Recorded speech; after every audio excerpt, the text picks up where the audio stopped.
Iceland is a destination like no other. This is one of the few places where nature still rules. But it doesn't matter if you visit in the summertime or in the wintertime, you're guaranteed to witness a unique place. The south coast is packed with magical things. The north has an abundance of landscapes. Lava fields, canyons, waterfalls, fjords, glaciers, and you could say deserts. So our 6-day tour, as I like to think, is one of the ultimate ways to experience Iceland in comfort.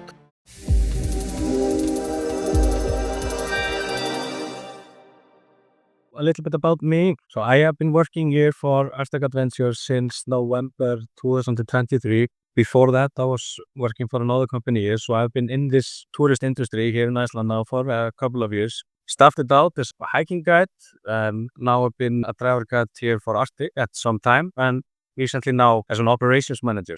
But the ring road is one of my favorite activities to do, is just to drive around Iceland, and it's so much fun to be able to do it at work.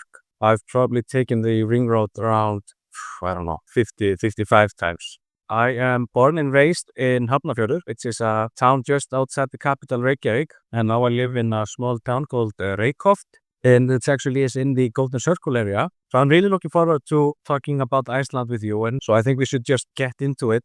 We are going to talk about Iceland. We're going to talk about the ring road, the Route 1. I'm going to tell you a little bit more about why Iceland is called the land of fire and ice. Talk about the itinerary of the 6-day tour, all the stops, what to do after the tour, add something on, what to do, and also go over important practical details about what to bring and what to expect and so forth. So where are we in terms of the world in Europe? So now we can see a map of Europe and Iceland. So we are located in the North Atlantic Ocean. We are an island famous for fishing and geology. We are quite small, our population is only around 400,000, basically a small town in the US. And so, sometimes when tourists go to Iceland, like in the West Fjords, a big cruise ship can double the amount of the people living there. Why Iceland? Why come to Iceland? Can you come here for the landscape, for the culture, food? This is just, you're expecting so many things here when it comes. It's difficult just to talk about one thing. And we will now tell you about all the amazing stuff to expect here. And I will share with you some fun personal stories. I'm really looking forward to going over this with you. Iceland is a destination like no other. This is one of the few places where nature still rules a hard hand. We talked about how fire and ice can coexist, when the volcanoes erupt under glaciers and everything. It doesn't matter which direction you turn. It's almost always like being in a postcard. We're going to play a little video.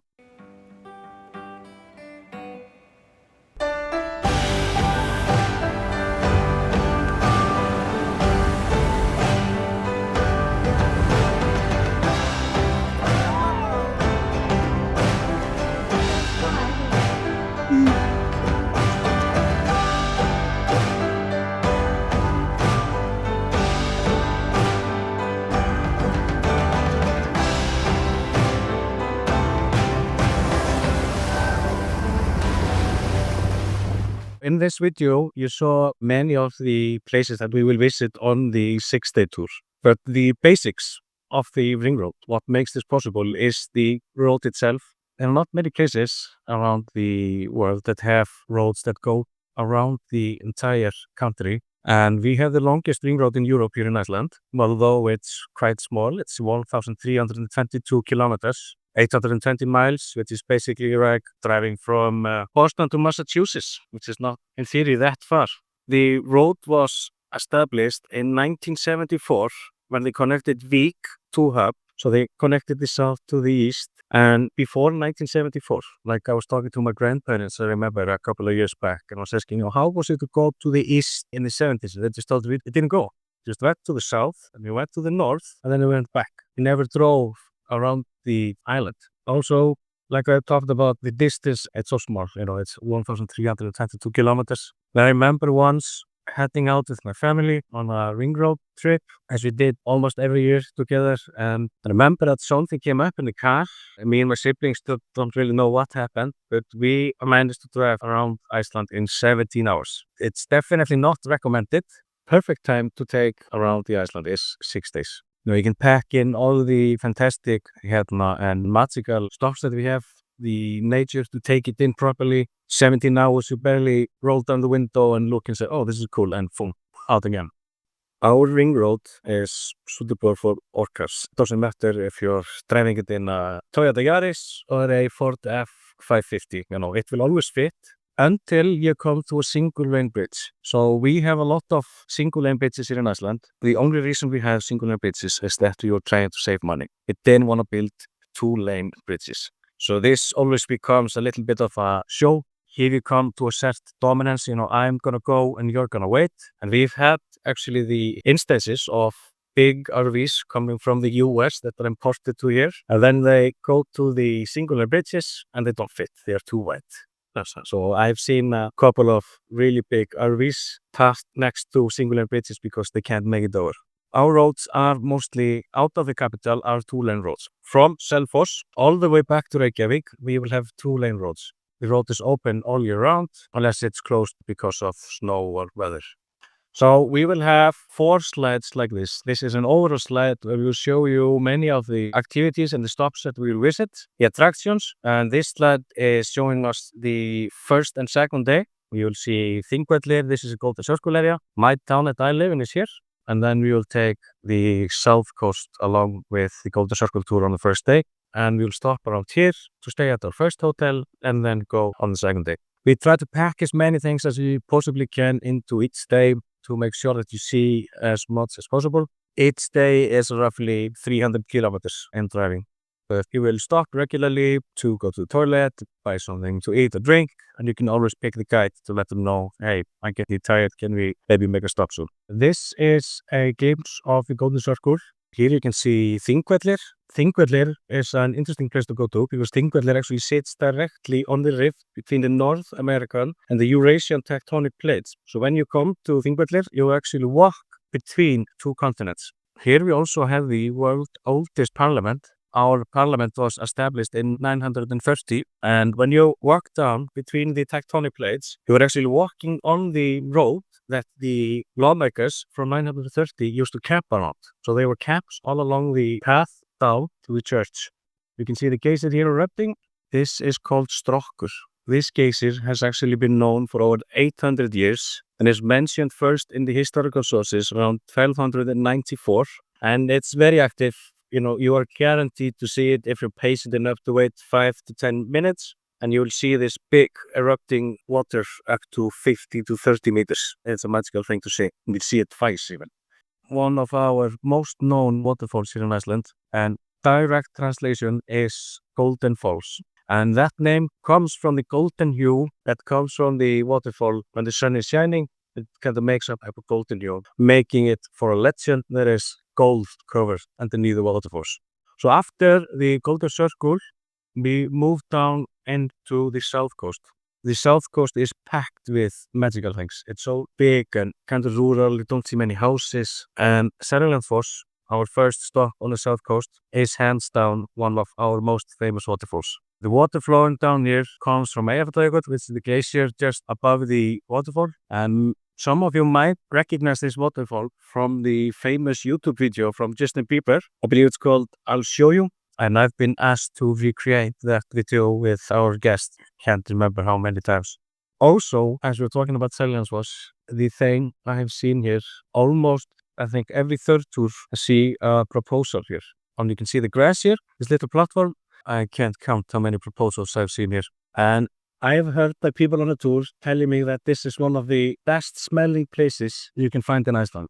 You just feel the smell of the wet moss and the fresh glacier water hitting the rocks. And in this place, like I talked about, it's so rural and remote place that the air is so clean. And then in the summertime, everything is so green and blue and wonderful. And in the winter time, this place becomes almost like a frozen paradise. When the water becomes frozen underneath, the bluish hue. And I forgot to tell you, what makes this waterfall also so it's a fantastic place to go is that you can come behind it. You can walk behind the waterfall. Make sure if you walk behind it that you wear a rain jacket because you're guaranteed to get completely soaked. And I've seen people go there behind, don't need a rain jacket, I'll be so quick, and come absolutely soaked back. And here you can see a picture of Seljalandsfoss in the winter time. just as magnificent as in the summertime. Eyjafjallajökull, which the water from Skógafoss comes from, is the seventh largest glacier in Iceland. The name is direct translation Island Mountain Glacier. But this is not just a glacier, like we said, it's the land of fire and ice. Underneath is a volcano, and one of the most powerful volcanoes in Iceland. It's around 800,000 years old. It has only erupted 5 times after Iceland was settled. In 2010, just after we kind of getting the grips together after the financial disaster of 2008, we get a huge eruption. We thought, this would really be the blow. It turns out this eruption was the best thing that could happen to us, because this eruption kind of put us on the map. Although it affected 10 million travelers in Europe when the ash blew over everywhere, it boomed tourism in Iceland, and probably wouldn't be talking to you here if it wasn't for the eruption in 2010. Our next waterfall, one of many, is Skógafoss, or forest waterfall, although there isn't a forest nearby. A very interesting waterfall, and one of the most powerful waterfalls here in Iceland.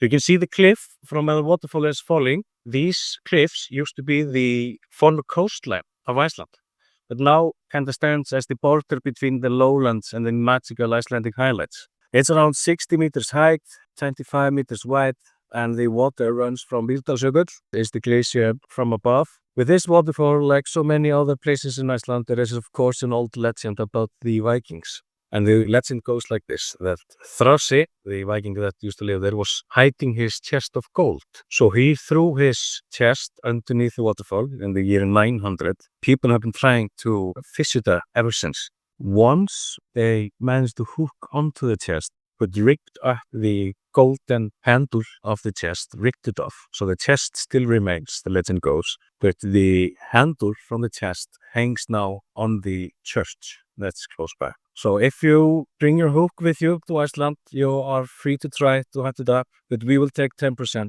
of the gold. And in 2010, actually, the ash that was going up from Eyjafjallajökull made the waterfall flow gray. So there was just gray water flowing down. Our next view. So Kötlujökull can be seen from the road, and it's a glacier outlet from Mýrdalsjökull. This is a very powerful volcano that is located under the glacier.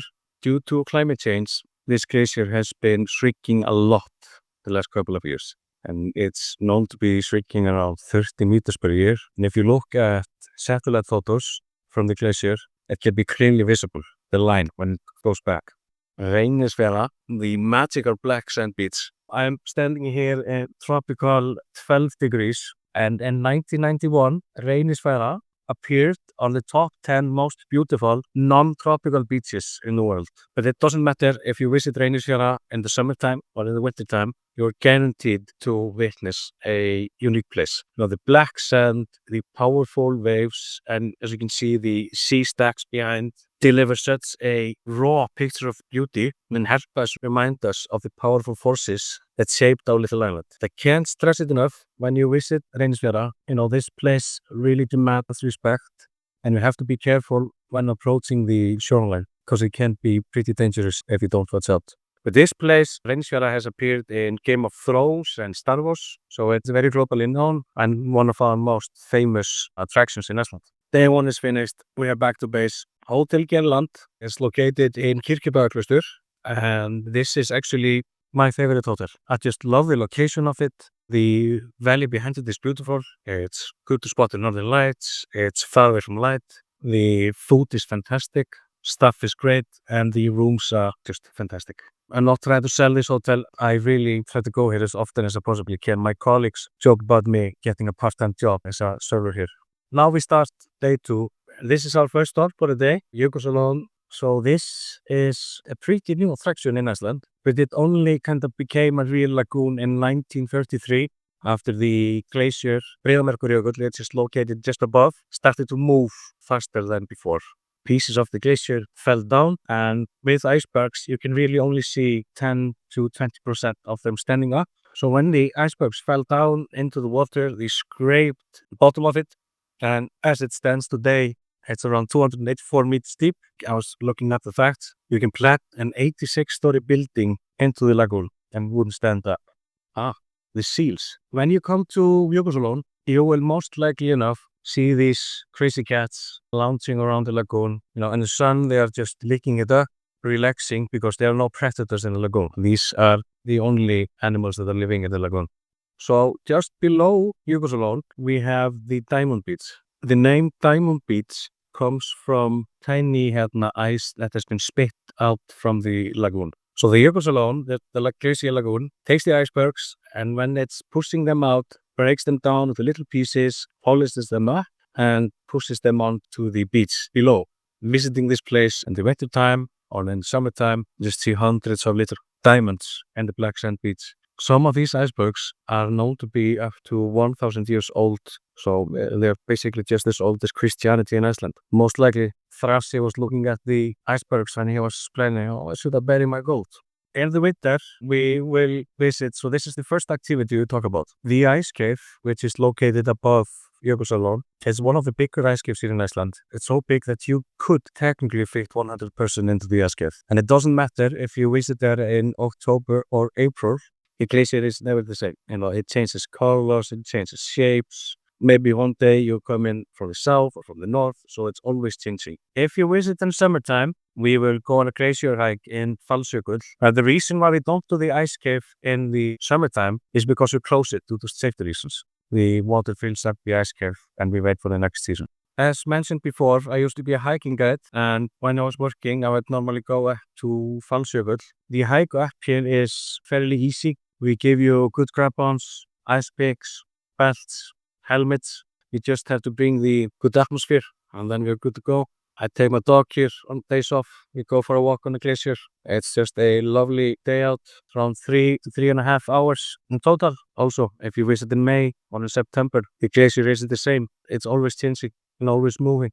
So this is Vatnajökull, our biggest glacier, and actually the biggest glacier in Europe. This glacier covers 8% of all Iceland, and the national park, the Vatnajökull National Park, covers 14% of Iceland, making it actually the second largest national park in Europe. So the ice cap is on average around 500 meters thick, but at the thickest parts, it's around 950 meters. So let's say today, these 12 degrees would become a little bit more, and all the ice cap would melt. The water that would come from the ice cap being melted down would fill up to 1,320,000,000 Olympic swimming pools, flowing over everything in the vicinity. All right, now we've done the activity, we've been to the Jökulsárlón, taking pictures of the seals and Vatnajökull. It's time to go to base. Hotel Hub is an interesting place to go. The hotel used to be an old farm. We have 45 rooms, and the first record of people actually living here goes back to 1342. Right, now we are gearing up for day 3. We're gonna go visit the east. The highlights of the east are the incredible fjords and the valleys that they have here. You will also expect to see many reindeers crossing the road or running by the road. First stop on the third day is Djúpivogur. The population here is only 450 people, and 25% of them are children. But what makes this town stand out is that this is one of our oldest trading and commerce towns in all of Iceland. Ships came here from Germany and Denmark and used to do trading. The long red house you can see here, this house is actually called the Longhouse. This house was built in 1790, but stands on the foundation of the old house from 1589. The capital of the East, Egilsstaðir. Egilsstaðir is one of our newest towns here in Iceland, but it was only established in 1947, and it takes its name from the main farm here in the area. But the population here is only 2,632 and has the biggest town in the east. It really shows you how rural Iceland can be. It had a boom in 2004 to 2008 when we were building our largest hydropower plant, Kárahnjúkavirkjun. Remember the name Kárahnjúkar because we will talk about that later on and the effects the hydropower plant had on Iceland.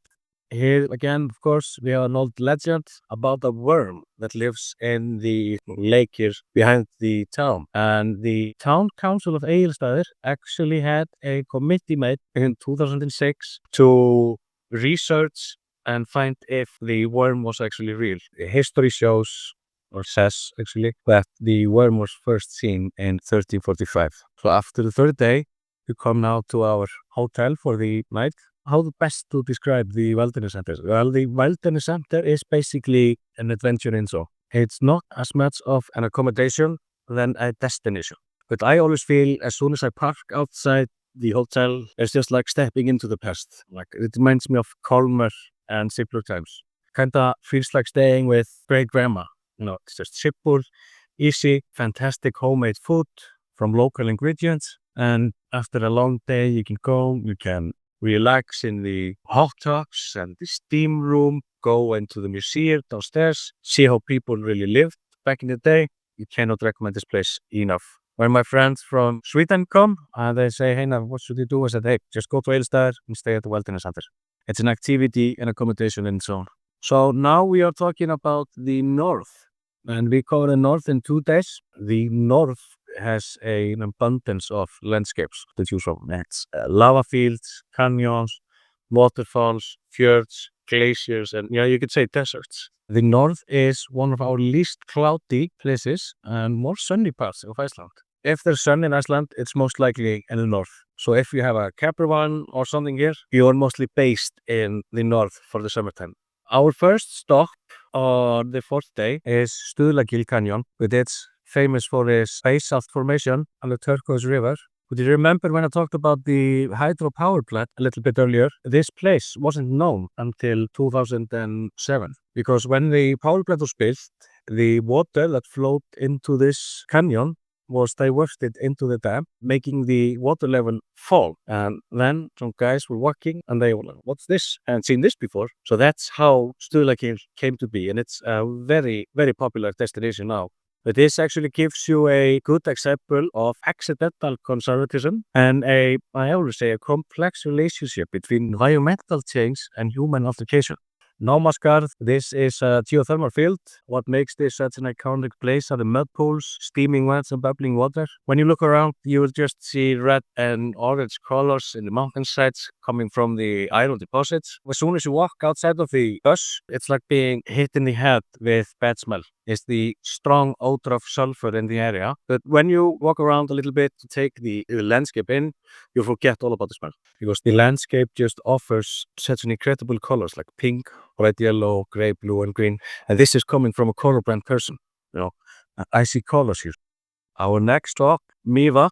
This is always a very special place for me. I went every single year here with my parents. They actually got engaged by Lake Mývatn. So this is a very special place for me, and I used to come here almost every single year with them. But this is the 4th largest lake in all of Iceland. It has around 50 smallish islands in the lake itself. The lake is incredibly shallow, so the rays of the sun reach down to the lake bed and its entire surface, making it a fantastic place for vegetation. The lake is filled with Arctic char, so I've always had the theory, if you're quick enough, like I'm built for endurance, not speed, you should be able to grab down and get an Arctic char and cook for the group. So Mývatn, this is a spa that's located next to Mývatn Lake. This is an option that you can add on, but when you come here, note that this house will most likely be gone, and they are building a larger one and extending the pools out a little bit. So, just keep in mind, just making it better.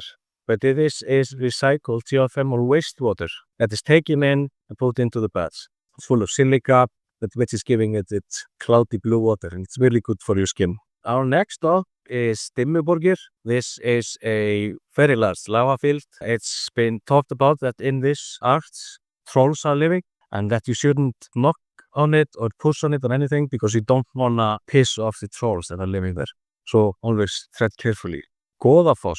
This is one of my favorite waterfalls. As you can see the arch, this is our answer to the Niagara Falls, only in my mind. It's a bit better, and don't mean to offend you, but the water that flows into this waterfall is flowing in a 7,000-year-old lava field, and the lava field is filtering the water, which is flowing into the waterfall. And in the summertime, this becomes one of our most powerful waterfalls, because all the glacier water that's melting and flowing down. The name actually comes because when we took up Christianity, the guy who made the decision, Þorgeir Þorkelsson, he decided that we should take up Christianity here, so he threw his statues of Norse gods into the waterfall, hence the name Skógafoss, or God's Waterfall.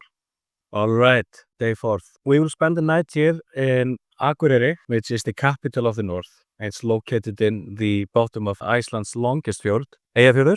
Remember, Egilsstaðir only had a population of 2,600. This has a population of 18,000. And here they take things a little bit too far. The hot dog is the biggest example of that. We like hot dogs here in Iceland, love them. Jesse, my colleague, we had a hot dog eating contest sometime at the office, and I believe he ate around, what was it, 20 hot dogs. It was crazy. People totally don't believe it when I tell them. But here they like to deep fry them, put cheese on them. It's a strange thing to do with a hot dog, but I would really recommend that you try it, at least for the story of telling people, I had a deep fried hot dog with fries and cheese. Our hotel for the night is Bergeyja Akureyri Hotel. This is a very good hotel. The restaurant is absolutely fantastic. Prices are very reasonable for what you're getting. You're getting a fantastic meal. The rooms are very tidy and clean and nice. You don't allow dogs, so don't take your dogs with you. When we wake up the next day, first thing we'll do, we are going to go whale watching. Like I talked about before, we go into East Fjords, which is our longest fjord here in Iceland, and there is a 98% chance of seeing whales when you go out here. Now, this is one of the best destinations in Iceland to see whales. I was actually there just 4 days ago with my friends, and we saw some humpback whales, splashing their tail, and dolphins swimming around the boat. And my friend, who's actually from Latvia, had never seen whales before, so that was a very fun experience to experience with him. After the whale watching, everyone is happy. We've seen whales. We go to Skógafoss, and Skógafoss is the herring capital of Europe. This is a very popular skiing destination, and we have this town here in the capital called Garðabær, which is basically like New Jersey of Iceland. So this place will be filled with Land Rovers and Mercedes-Benzes and the winter break for the schools there in that town. Everyone here is going skiing. Northern Lights, like we talked about, the north is famous for having very little cloud cover. So if you're staying here for more than 2 days, which we so luckily are, there are 90% chances to see the Northern Lights. Always remember horseback riding here with my friends when I was 16, and we coming in quite late, and one of us said, "Hey, look up," and we just saw this magnificent display of Northern Lights and all the colors. Like I told you before, I'm colorblind, but I can see color when in the Northern Lights. Now, after a long day, we come to our last hotel, Hotel Laugabakki. This hotel is very interesting because it used to be a school that has now been repurposed into a hotel, and a very nice hotel, as you can see. This hotel has the best fish stew in all of Iceland. I have eaten, I can't tell you how many liters of fish stew I have eaten here. And it's old school. It's just old school Icelandic food. And the views from here are beautiful, but the rooms are fantastic. So now we are driving back to Reykjavík from Hotel Laugabakki. Our first stop on our last day is Deildartunguhver. Deildartunguhver is, although it may not look as powerful as Glacier and Strokkur, this is actually the most powerful glacier in Europe. This hot spring supplies the entire countryside and the town organized below with hot water. So don't let the size fool you. Next stop, Freyr. On this picture, you can see the waterfall. Hraunfossar, we are very simple when it comes to names. If it's Gullfoss, golden waterfall because there's a golden color. Hraunfossar, lava waterfall because the water flows from under the lava. Just simple and easy. Makes a fantastic display of, nature. But the water that flows from this waterfall comes from the glacier Langjökull, which is just above. And it's filtered through the lava and comes out very clean and with a bluish hue. And this is actually kind of a 2-for-1 because just above Hraunfossar, you have Barnafossar. And this is also water flowing from the glacier, just on a different route. And you will see the water actually, when you look down to Hraunfossar, you can see where the water starts to flow from underneath the lava. This name, Barnafoss, children's waterfall, comes from the fact that the children in the countryside really like to be around the waterfall. It was a very hot attraction for the kids in the town to come and visit.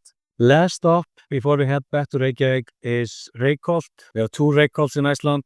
Reykholt in the Golden Circle area and Reykholt here in the north. So this is a very historic town because Snorri Sturluson, one of the settlers here in Iceland, and one of the most powerful lawmakers in Iceland, used to live here. And it's said that he kind of ruled Iceland from this town, Reykholt. And it is around 1206 when he was up here in his strongest. And now we are back in Reykjavík, beautiful Reykjavík. Many people that I have met have told me that Reykjavík is one of the most picturesque towns in all of the world, all the places they have been to. And I tend to agree with them with Hallgrímskirkja. And if you have the time, you can go back to the church here and take pictures. It's an elevator that takes you. No worries, you don't have to walk. I would highly recommend it to do it. Well, now we have finished talking about the 6-day tour. We got at least the attractions and the activities of the tour itself. The practical part of it is now in front of us, the checklist. So what to bring? Warm outdoor clothing, waterproof jackets and pants. So it doesn't matter, like I told you, in what season you are. It's now June and it's 12 degrees, but last week it was snowing. So if you're visiting in the summertime, be prepared for summer. But also keep in mind that you might expect a little bit of winter along the way. And if you're traveling in the winter time, keep in the back of your head that there might be a summer season somewhere on the way. No, you can be in a winter storm for 2 days, but then just all of a sudden the skies opens up and you have 50 degrees. Hiking boots in every season. You come to Iceland, all of you are always going to walk something. In the winter time, make sure that you bring little crampons to take with you when you go outside of the bus. And the most important thing is a well-charged camera and a new film if you have that with you. Getting to Reykjavik from the airport. I know this is the most traditional way of coming to Reykjavik. It's from Keflavík International Airport. We tell ourselves that we have international airports here in Iceland, but one of them no one uses. And the second one is only one airline that flies there. That's in Akureyri, capital of the north. So most people come in Keflavík.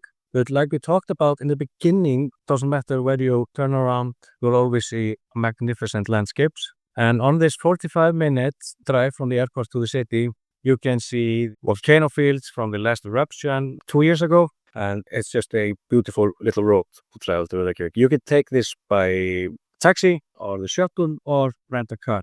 The 6-day tour is the best day to travel around Iceland to visit, to take the ring road and to see as many places as you possibly can. But we do offer add-ons. We can make it a 7-day tour, and then we go to the Snæfellsnes, the west of Iceland, 8 days. We have 2 free days in Reykjavik. It's a lot to explore there. Or the 9-day with adds on Landmannalaugar, the Highlands, and Vestmannaeyjar, the island just across from the south coast. The difference between winter and summer here in Iceland is, winter is so powerful here in Iceland, and the scenery changes. It becomes white and blue, just these incredible colors. Everything becomes so clean, with the fresh snow on the ground and the frozen waterfalls. It's like time stands still. And in the summer, everything is green. You have the Alaskan lupine, all along the road. Although the seasons are very different, the scenery is always magnificent. So in my mind, I would actually, go in summer and winter, experience everything.